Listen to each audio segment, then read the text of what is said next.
Hello and welcome to the Emmy Awards. I'm your host, Emmy Cardinale, and this is my podcast where I talk about what I've been watching or rewatching once a week. If this is the first episode of mine that you stumble upon and you enjoy it, please feel free to follow me wherever you listen to podcasts so you can get notified when I upload a new episode. Subscribe if you're listening to this on YouTube. If you hear any background noise, I'm fostering 4 kittens. And I record this from my studio apartment because this isn't a professional podcast. It's a hobby. So I'm sorry. I wish that I was recording this at like a studio where there wouldn't be any background noise. But unfortunately, I do record this from home. All self-produced, self-funded. So sorry about that. I try to edit out like stuff so it's not too distracting. But I just do want to make disclaimers because sometimes I'm like, damn, they're noisy. So anyways, this episode is going to be just me rambling about what I've been watching as the last few episodes have been. We're only a few weeks out from Big Brother, so when that starts, my coverage of that will be like weekly and structured. I have mentioned in my last few episodes that I'm working on a Yellow Jacket Season 3 deep dive. I am working on that. My goal is to get it recorded by the end of the month and then get it edited like out early July. That's what I'm aiming for right now. I think I'm going to be able to do it. I think the prep I'll be done with in the next few days. So I'm working really hard on it, but I feel good about that. I feel really good about that. That'll be coming out in a month at the latest, like mid-July at the latest. But I do think that I can at least get it recorded before the end of the month. And then the editing shouldn't take me too much longer. But anyways, so that's where I'm at right now with the Yellow Jackets deep dive. My coverage going forward. As the title of this episode suggests, I will be talking about Love Island. I didn't take notes. I'm really sorry. I don't have structured notes. I'm just kind of gonna ramble based off of what I remember and my opinions on people, and like it's gonna be kind of out of order and chaotic. So I'm sorry about that. For the next week, I will take notes when I'm watching the episodes. I'm not going to do a recap because there's a lot of episodes to cover in a week. But as things happen, I'll share my thoughts more structured. Honestly, this week has been fostering 4 kittens is a lot. Plus, I have a life. Or not, I have a full-time job. This is a hobby. I'm like working on the deep dive while also trying to like do a regular episode while also working, and my week is all out of whack because my birthday's on Saturday, so my schedule's a little bit different, so I could get Saturday off because I normally work weekends. Anyways, who cares? You know what's crazy though? This is the last podcast episode I'm recording as a 25-year-old because I'll record another one next week, but I turn 26 on Saturday, so the last episode is a 25-year-old. Which is crazy. But anyways, thanks so much for tuning in. Chapters will be in the description. This isn't just going to be about Love Island. So if you don't watch Love Island, but you're interested in any of the other shows that I'm watching, feel free to skip to those sections. Thanks so much for tuning in. Means a lot. Yeah. So Love Island. Boy, do I have a lot to say. Should I start with Huda or should I end with Huda? I don't know. I would like to say I'm recording this Wednesday night. So the last episode I have watched was the one that came out Tuesday night. I guess this is my first season of Love Island, so I wasn't sure because last week was the first week. If every week there's like not an episode on Wednesday, but it appears there isn't. Like I think the Love Island weeks end on Tuesdays. It's the last of the, it's not like structured, like the weeks aren't like Big Brother weeks where like at the end of every week somebody goes home. But I do think that's like kind of a structure, which is really convenient for me because I've been recording this podcast Tuesday nights, Wednesday nights-ish. I meant to record last night, but honestly, time got away from me. And I had work today when I don't typically work Wednesday. So I'm getting to it now, which is why the episode will be out sometime Thursday. But anyways, so that's why I'm recording because I don't know if this episode will go live before the Love Island Thursday night episode goes live. So as of right now, I've seen up until Tuesday, okay, to be clear. I don't know if I want to start with Huda or I want to end with Huda. I think I'm going to start with her. Boy, do I have a lot to say. Okay, so the first thing I want to say about Huda, and I like to make this disclaimer, and maybe this is not something, and maybe this is going to sound really annoying to people, or maybe it's going to just be like obvious to some people, but I don't feel like, at least when I was younger, and maybe that had to do with age, but when I was watching reality TV when I was younger, it's not like I hated people or like I didn't care enough to hate the people that I watched. But I think as I've matured in my reality TV consumption, the more I really, really feel passionately that judging people obviously there are limits, but like judging people and like condemning people or diagnosing people, like pretending you understand somebody wholeheartedly and who they are in their day-to-day life because you've watched them on TV. The older I get, the more I consume reality TV, the more baffling that is to me, that people will watch Huda on reality TV and then think that they know her brain, know what diagnosis she has or doesn't have, can like psychoanalyze her. I find that to be really odd and a little bit dangerous. And not to be all holier than thou, but it's like you don't know her, and who she is in this situation that's not necessarily how she is in her day-to-day life. I think people with no mental health issues have always been very stable, can go into an environment like this, and because of production or because of like the weird nature of it, can be very unwell and can be in genuine distress over it. I think if you have traumas and you have things that you've been through, I'm sure everything's heightened. And I find it a little bit dangerous that people are like, she has this disorder, she has that disorder. Or even like when you're condemning her behavior, you can be like, I don't like the way she's talking to Jeremiah, without like diagnosing her and vilifying her and like condemning her as if she's like a TV show villain, when she's a human being who you do not know how she is in her day-to-day life. Like, have we not, maybe, whatever, maybe I analyze reality TV too much, but I just really try very hard. Again, there are limits, but I try really hard to not like judge people and pretend that I know them based off of who they were in this environment. Because I consider myself in my day-to-day life, I mean, I am mentally ill. I do have traumas. I do have triggers. I'm not the most stable person in the entire fucking world. Far from it. I'm very unstable a lot of the times, depending on my circumstances impact that greatly. If I'm having a particularly stressful week at work, my mental health issues can be triggered and heightened and things like that. When I'm on my period, for me specifically, I'm not saying every person who gets a period, this is their experience, but when I get my period, my depression symptoms are heightened. I am a lot more easily triggered, a lot more sensitive. Like the circumstances impact my mental health. Even so, I can really understand, not in the I can understand because I've lived it, but I can try to put myself in people's shoes when they're on reality TV and be like, I think that I would be a disaster. Like, I think that I would be a mess on reality TV. I don't think that that's true of I do think I am personally not in the place with my mental health that I would want, not that, never say never, because I love reality TV. I think it'd be cool to be on it one day, who knows. But I personally, at the phase I am in my life right now with my mental health journey, I don't think that I'd want to be a little bit more able to regulate my emotions, because I still struggle with that. And I really do think that if I was in an environment like this, especially with a lack of stability or a lack of sleep, or I do think I would go a little crazy. And I'm not saying that's her situation or it's not her situation. I'm saying I don't know, and I find it odd that people are analyzing her facial expressions and being like, this is what is happening in this moment. It's you actually don't know, and it's a little bit weird. And I think that there's a conversation to be had about people being like, hey, she's a human being.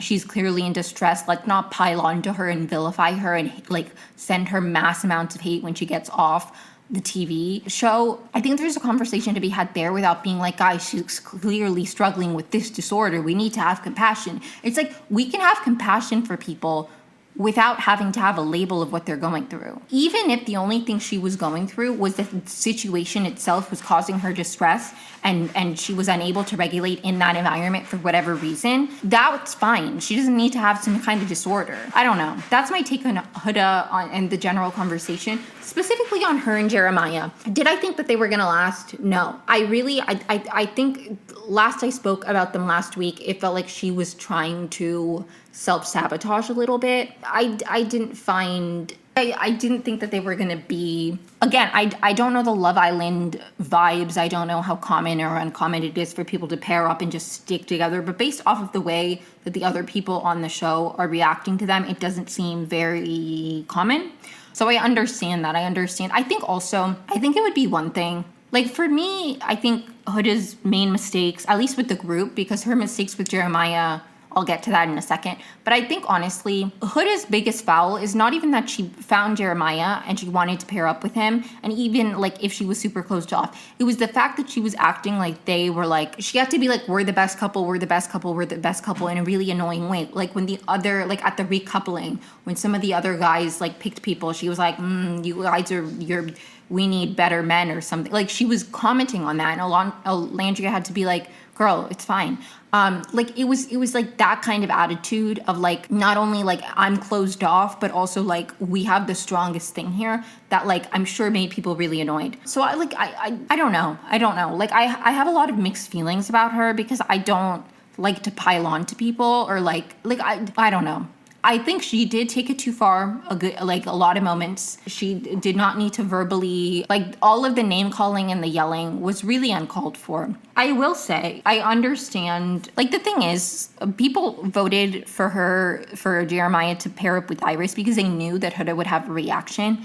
And I do think in the long run, Jeremiah and Huda shouldn't be together. So I think it's better that they're over. And I do think, maybe not, I do think that there's a world where Jeremiah would have uncoupled with Huda otherwise. But I think it was smart of, like, I think that this served them in the long run.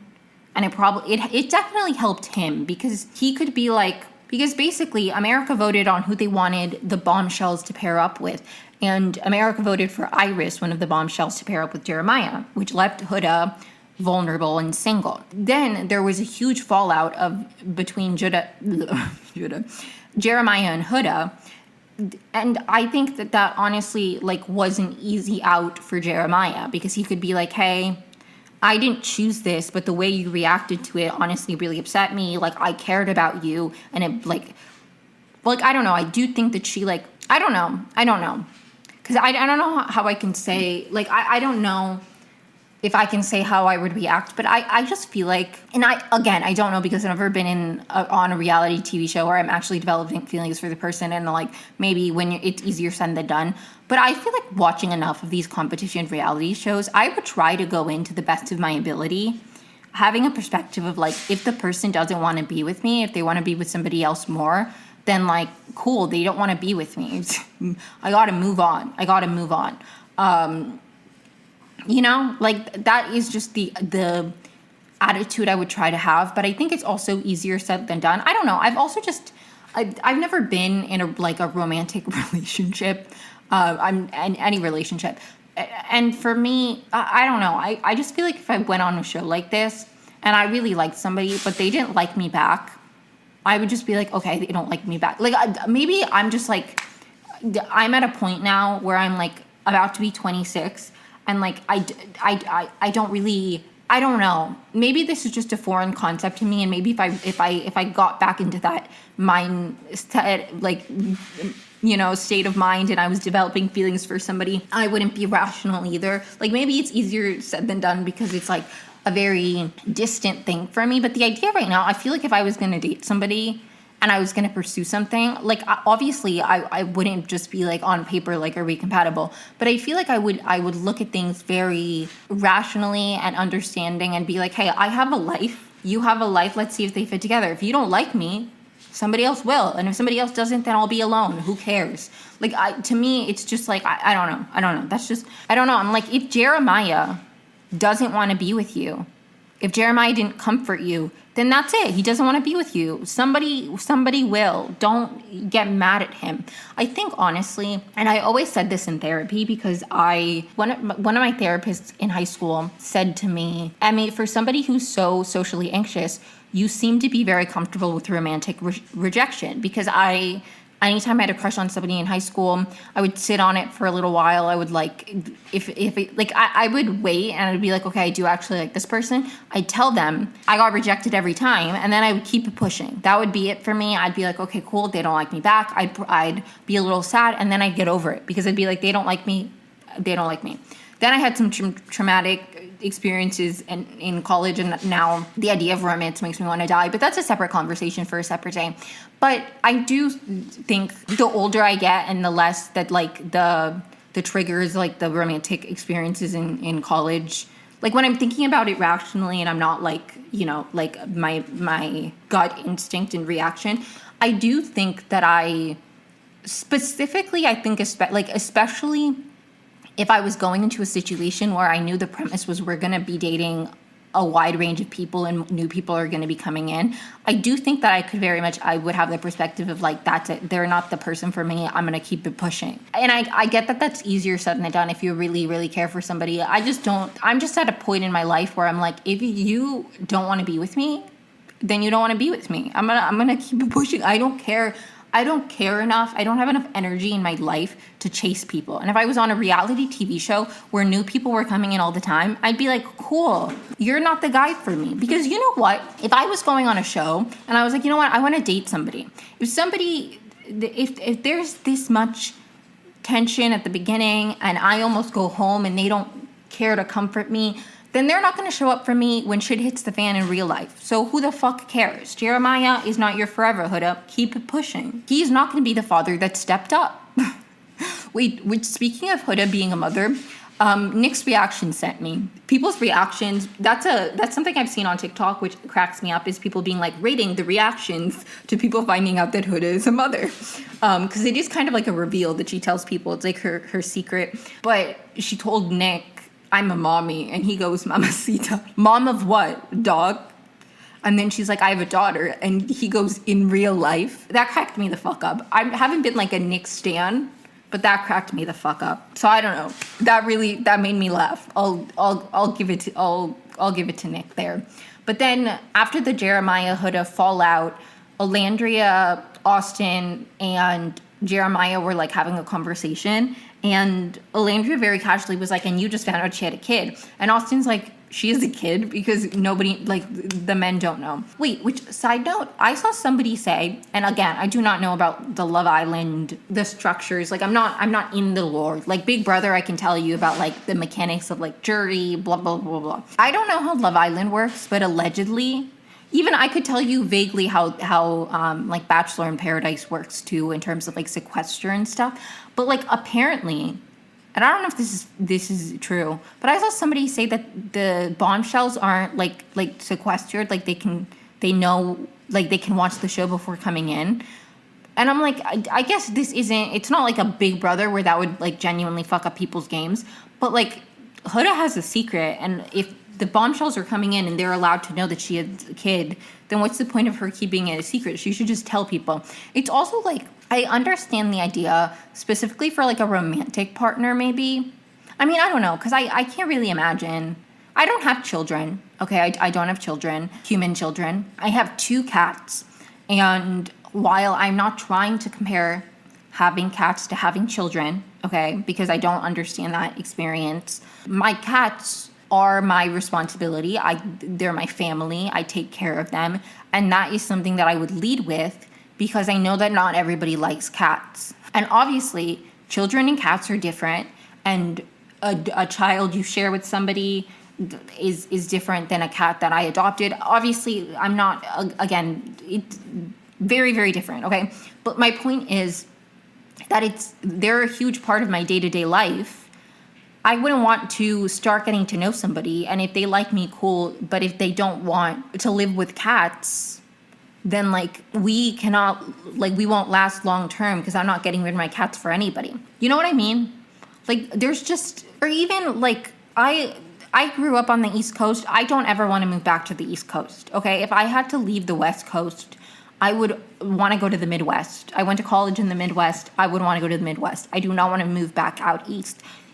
Even something like that of like, I started dating somebody, but they really want to move back, like they really want to move to New York. I'm never moving to New York. Like, I don't know, maybe it's because I just like, I'm not a serial dater, but to me, I feel like I would be very practical of like, if our lives aren't going to work together, then I don't care. Like, not that I don't care, like that sounds really cold, but it's just like, that's just the way that I think of dating, because it's, you know, not something that I don't know. I think people have different relationships to relationships themselves.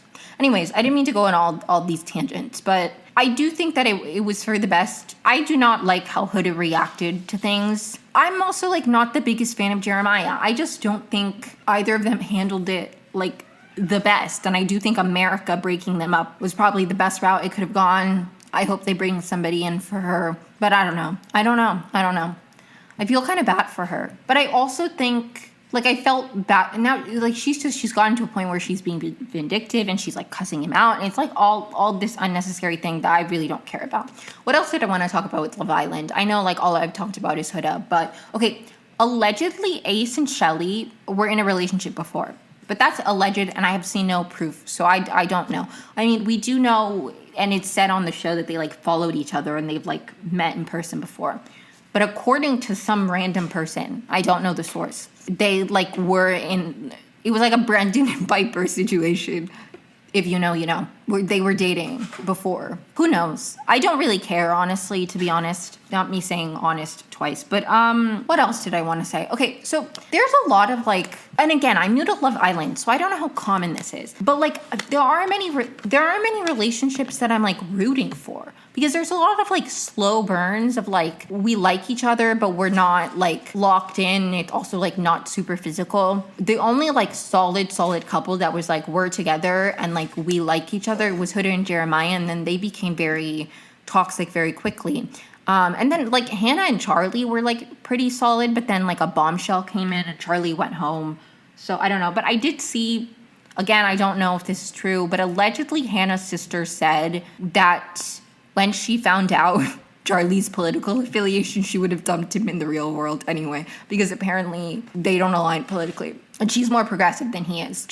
Hannah is quickly becoming, like, a favorite of mine. Like, the way she was, like, she comforted people. Okay, also, wait, oh my God, I forgot to mention this. I'm so sorry. So after America, 3 bombshells came in, then America got to vote on who would be recoupled.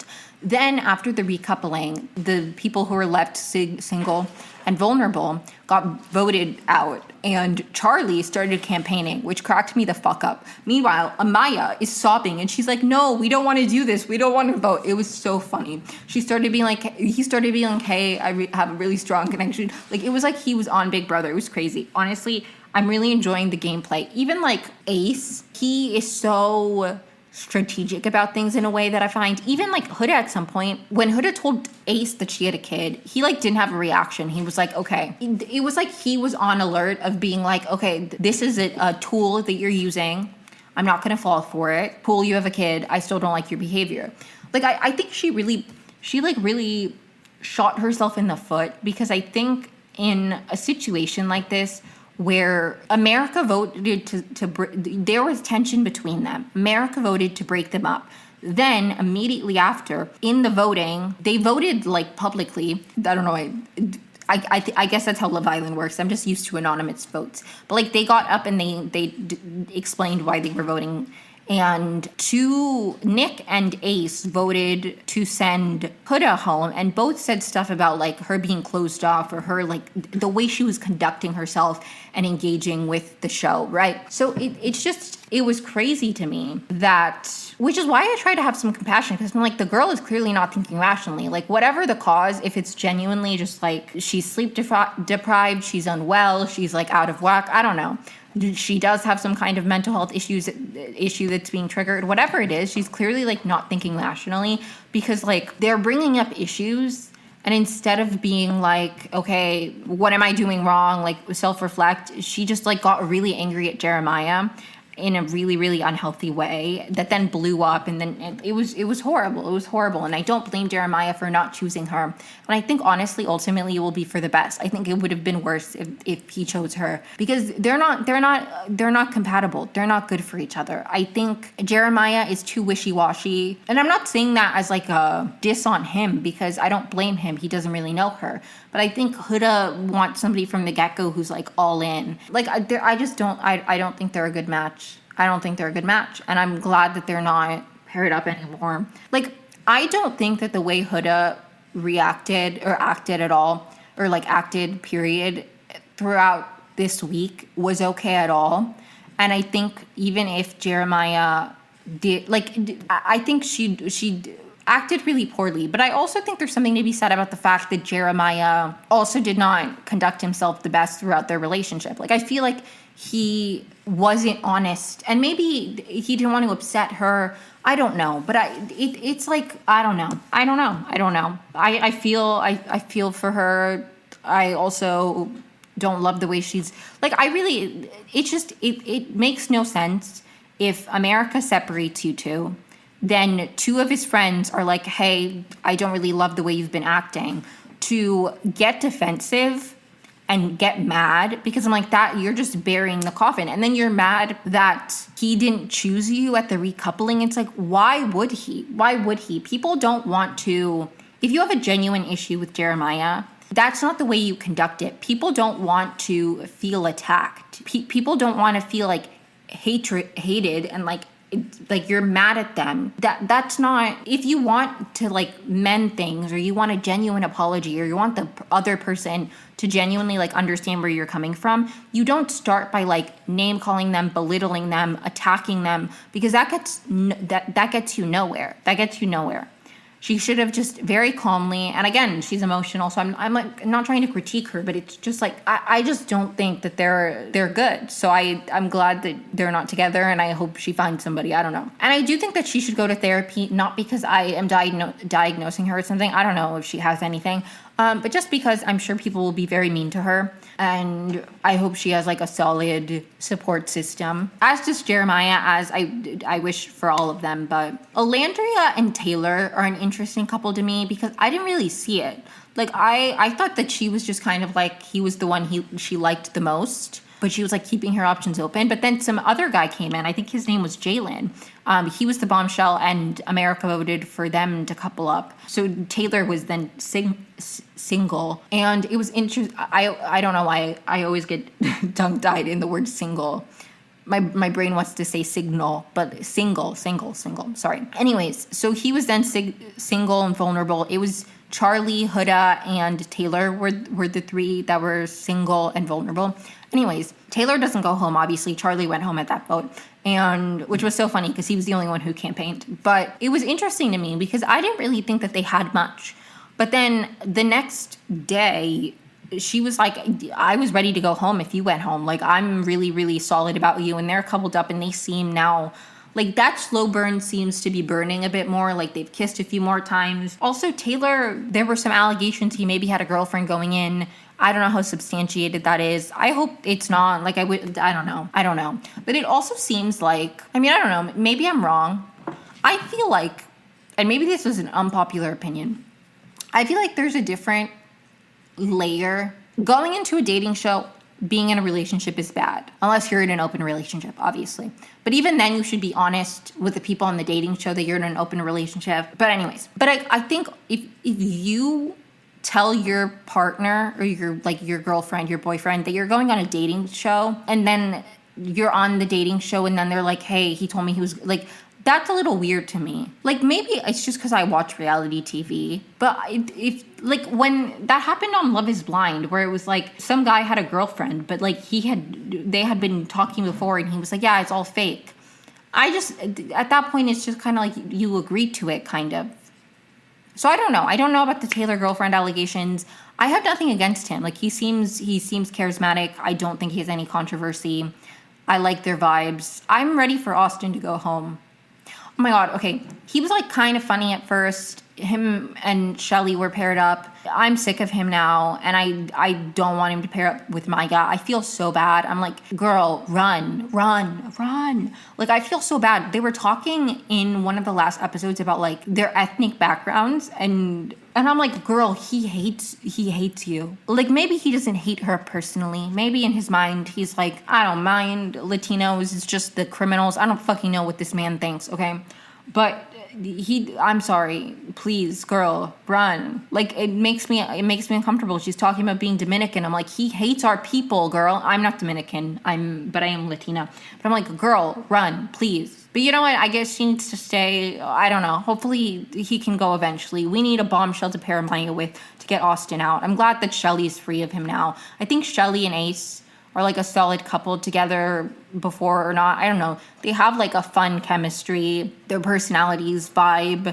And I think they're both very I feel like they're on the same page about the way they're approaching Love Island as a game, which I think is going to serve them well, because I feel like that was the issue that Huda and Jeremiah had among many. But I think he was just kind of like, we're in the first week. I'm not going to commit one way or the other because who knows how things will go.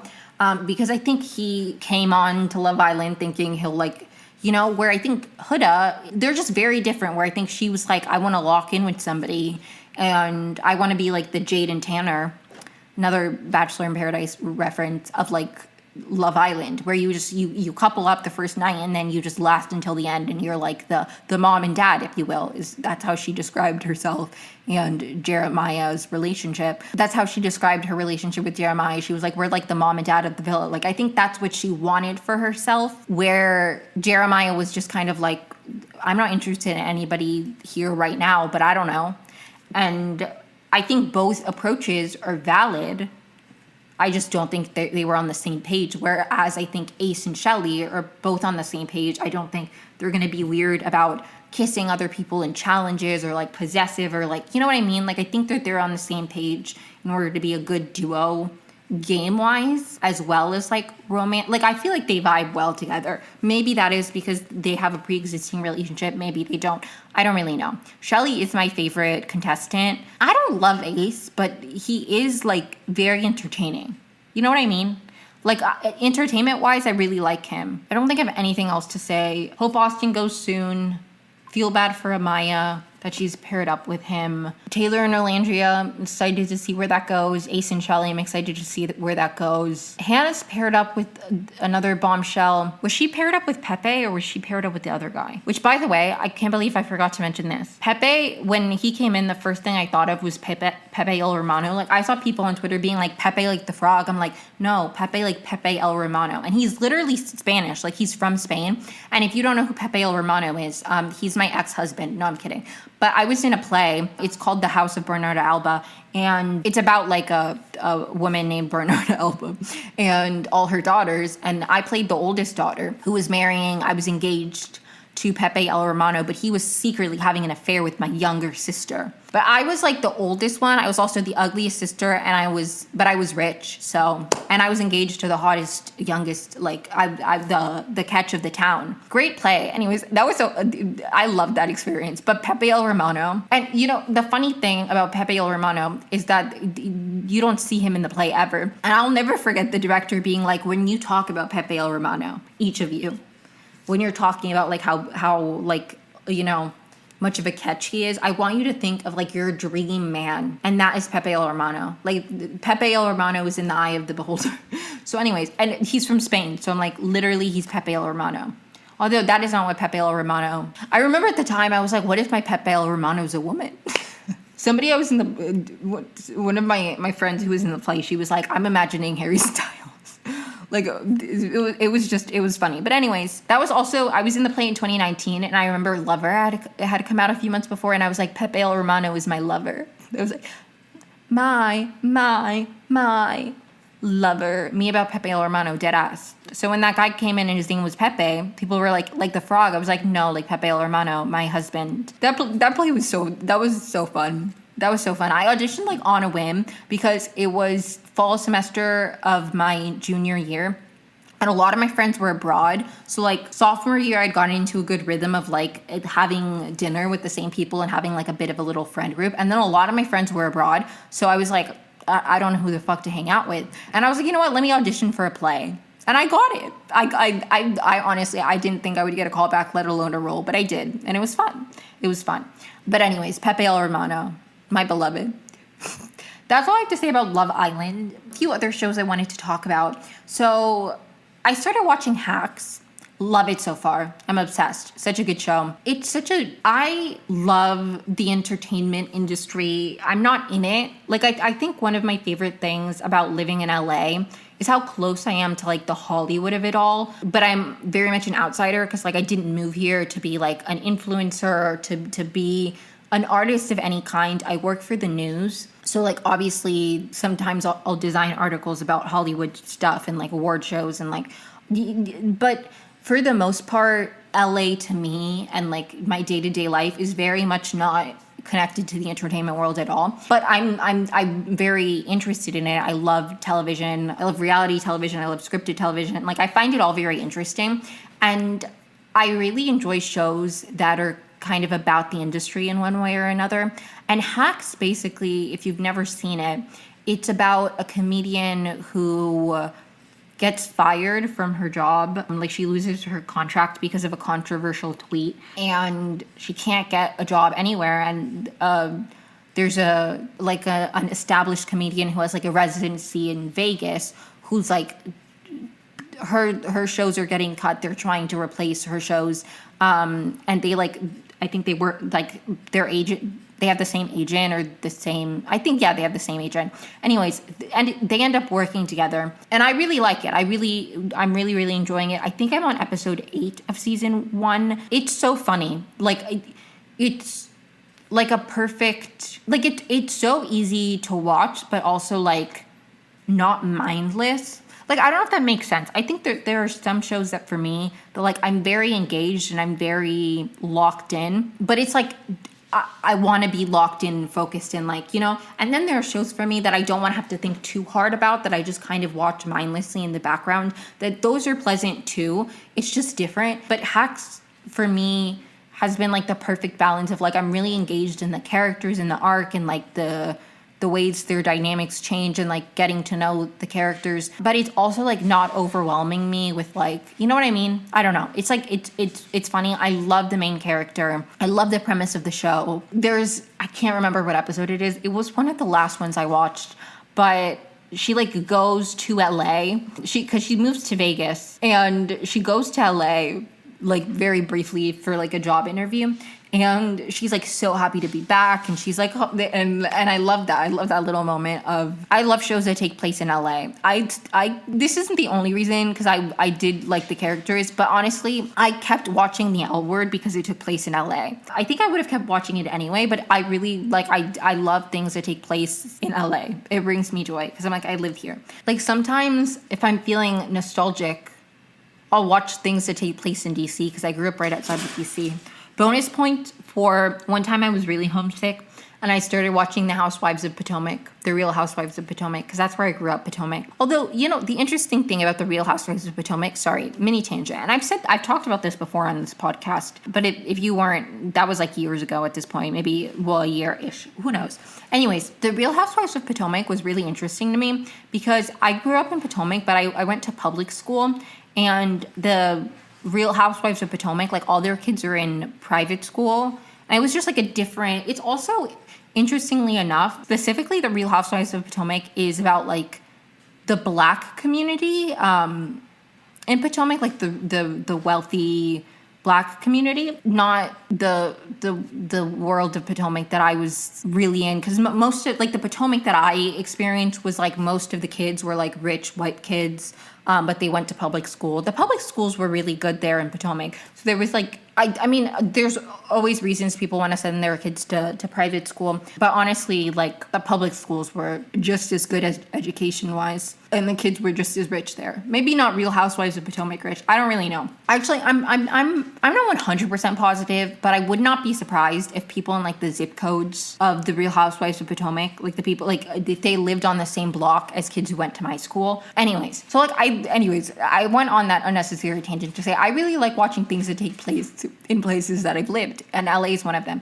And even though the show doesn't take place in LA, it does talk about like the entertainment industry in a certain way, and in a way that I really find interesting, because I find, like, interestingly enough, when I moved to LA, my dad was telling everybody, my parents came to move me in, and my dad was like, Emmy wants to be an actress. I'm like, I don't want to be an actress. Stop telling people that. And I think if I were to ever like pursue a job in the entertainment industry, I mean, I don't know. I would honestly, my dream job is like this podcast full time, is like covering TV. But if I was going to be like involved in it, I would look up how to be in like a writer's room, because like narrative and writing is what I find the most interesting. So while the show is primarily about like a female comedian, and like the main character who starts working for her is like her writer for like a stand-up comedy.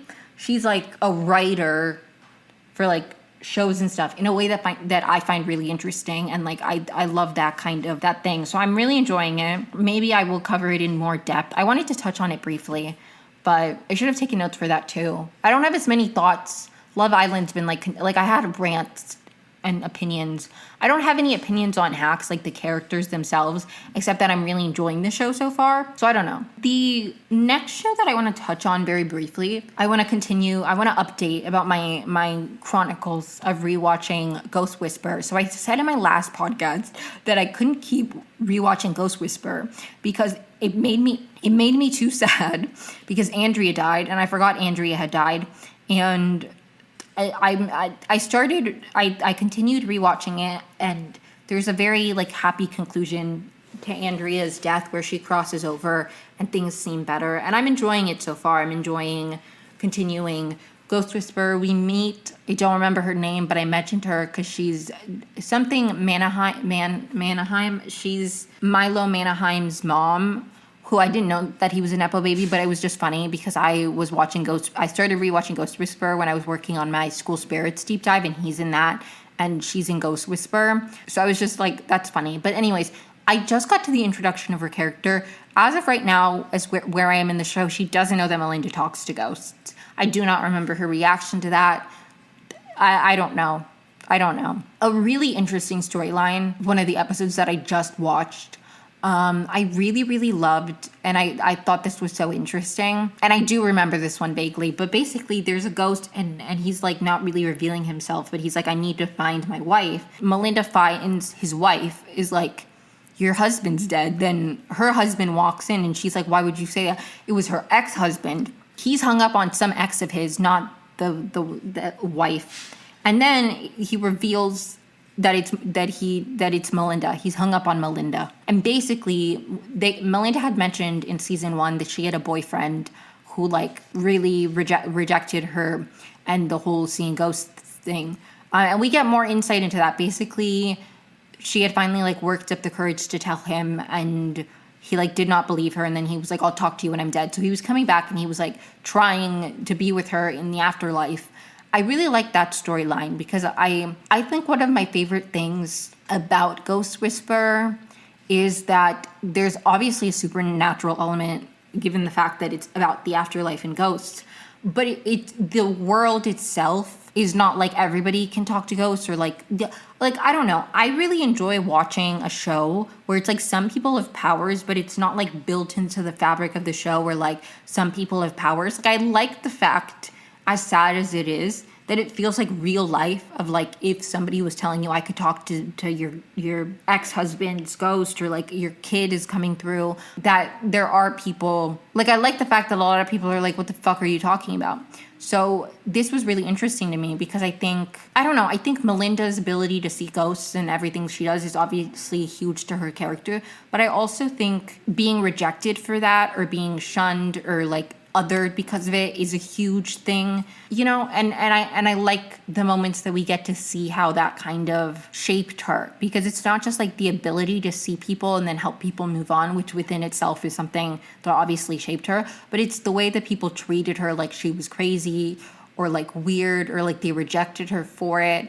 And all those old wounds. Like I really like the one. I liked times we get backstory on Melinda. Like I really liked when we found out the first ghost she saw, which was like a kid who died in her school, and seeing the fallout of that. This now, like I'm appreciating that. We've gotten more to know the professor guy who's into the occult. I really like his character. I know he leaves at some point. I don't remember why. I don't know. I'm like really hazy on the plot. I remember like individual ghosts, but I don't remember the general. Like I don't remember. I remember spoiler. I remember Jim dying because that low-key traumatized me. When I was watching School Spirits, I was like, oh my god, this is low-key like Ghost Whisperer. Like I was just thinking of that, of like somebody jumping, like a ghost jumping into somebody's body, because I'll never forget that because that really bothered me. Obviously, when I was a kid, I was like, I thought it was romantic, but it was also really sad because I was like, it's not him, but it is him. Like his soul is still the same, but to the outside world, it's like she moved on really quickly. And then she was pregnant, but the baby, I remember this vividly, the pregnant the pregnancy was Jim's baby, but then she was like with Sam, quote unquote, who it's Jim's soul in Sam's body, but on the outside, everybody's like, why are you with Sam? Not everybody, but like, you know what I mean? Anyways, so I'm excited to see how that all plays out. I love the show Ghost Whisperer. I also started rewatching The Client List because I've been rewatching Ghost Whisperer, I get a lot of Jennifer Love Hewitt in my algorithm on TikTok, like edits and stuff. And so I kept getting The Client List edits, and I was like, I wonder if I can watch this anywhere. Because I know I looked it up a few years ago and I couldn't find it anywhere on streaming. But lo and behold, it's on Hulu. So I started watching The Client List. And I love Jennifer Love Hewitt. I'll watch anything she's in. So much so that I also started getting this in my algorithm because they're making a remake of that movie, I Know What You Did Last Summer. I've never seen it. I am like new to the horror genre. I honestly always hated horror movies. And then I got really into Yellow Jackets. And while Yellow Jackets isn't like just horror, it's kind of opened, like I'm more open now to watching horror movies because I think I could handle the gore more as I've gotten older. I honestly, little story time, when I was in elementary school, I really wanted to be friends with this group of girls.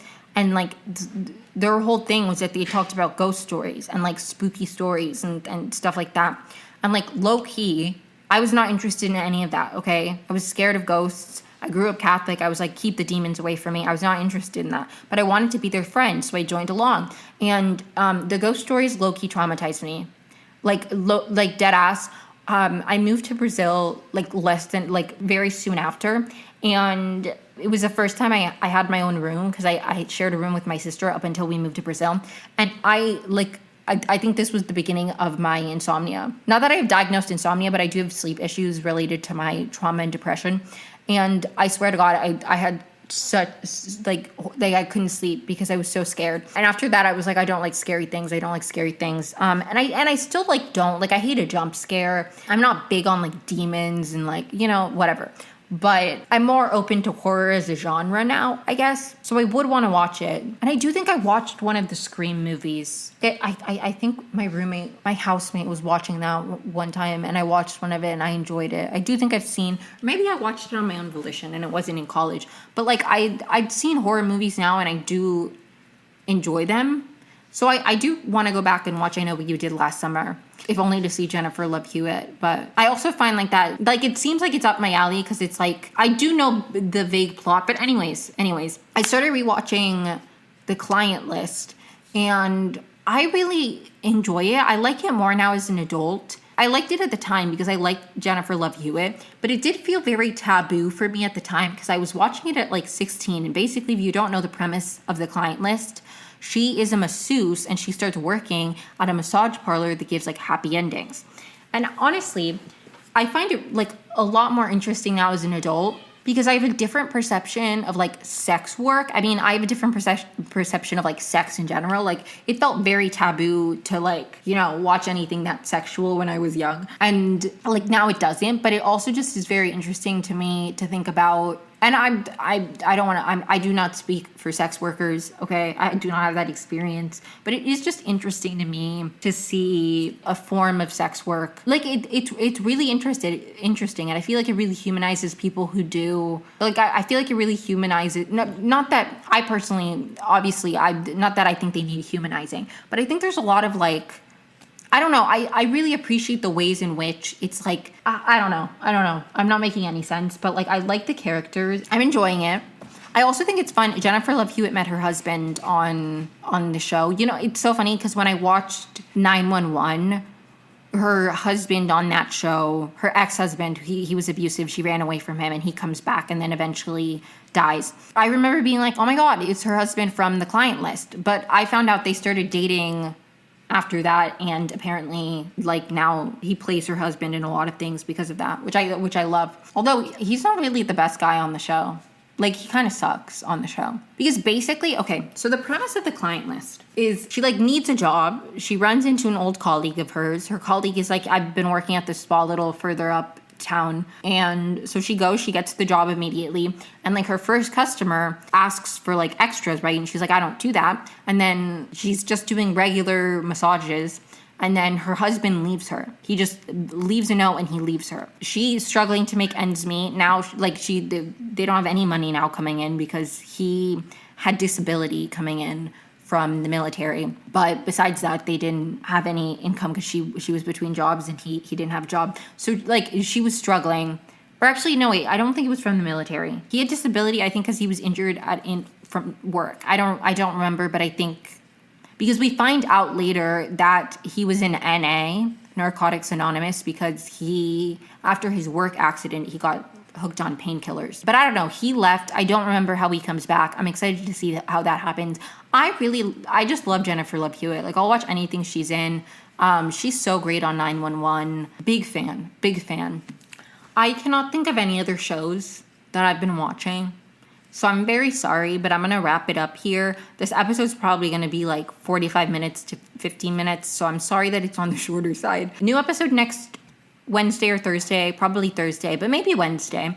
I'm working regular hours next week, but thanks so much for tuning in. If you enjoyed it, let me know. Like and subscribe. If you have any TV shows that you want to hear my thoughts on, please let me know in the comments below. I would be happy to share my thoughts. I will take more notes in whatever I'm watching this week. Yellow Jackets deep dive still in the works. I'm going to stop talking about it until I'm like, okay, I have a release date. So keep an eye out for that.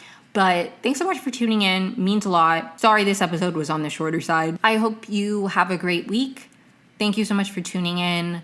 Please follow me wherever you listen to podcasts if you enjoyed the episode. If you have any recommendations for shows you would like me to cover, please let me know in the comments, or you can reach out to me personally. Love Island, I will continue to share my thoughts kind of like debrief style every week. I will come with more notes for next week, I promise. And then Bachelor in Paradise starts beginning of July. And then Big Brother starts. So Big Brother is going to be like the main thing that I talk about for the summer. But I'll sprinkle in some other shows here and there. Yeah, hope you have a great week. Thank you so much for tuning in. Bye.